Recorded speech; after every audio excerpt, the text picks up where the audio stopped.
Welcome to our channel. Today we how to authenticate with IRS Direct Pay before banking transactions step by step clearly.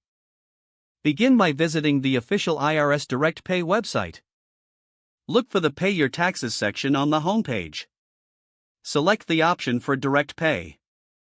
You will need to choose the type of payment you are making. This could be for estimated taxes, current taxes owed, or other tax payments. Once you've selected the payment type, click Continue. Next, enter your required information in the fields provided. This typically includes your Social Security number or employer identification number. Input the tax year for the payment you are submitting. After entering your personal information, you'll need to verify your identity. You may be asked to provide additional information, such as your filing status. Ensure that the name and address you enter match what is on your tax return. Continue to the next section where you will provide your bank account details. Input your bank routing number carefully. Next, enter your bank account number for the transaction.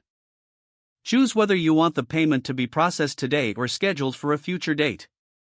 Review all your entries for accuracy before proceeding. Once confirmed, click on Submit Payment. You will receive a confirmation screen once your payment has been successfully submitted. Save or print the confirmation for your records. If you encounter any issues, refer to the IRS FAQ section for troubleshooting tips. If the page does not load, refresh the browser or try again in a private or incognito window. Make sure you are using the correct email address, then retype it carefully to avoid small typos.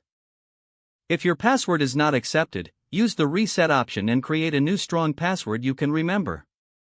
Check your spam folder for verification or security emails, then complete any requested confirmation steps. Enable two-factor authentication if available to improve account security and reduce unauthorized access risk. After signing in, review your profile details so your contact information and settings are accurate and current. If you see an error message, note it down and try again after restarting your device and internet connection. Log out when you finish, especially on shared devices, to keep your account and payment information secure. If the page does not load, refresh the browser or try again in a private or incognito window. Don't forget to like this video and subscribe to our channel for more step-by-step tech guides.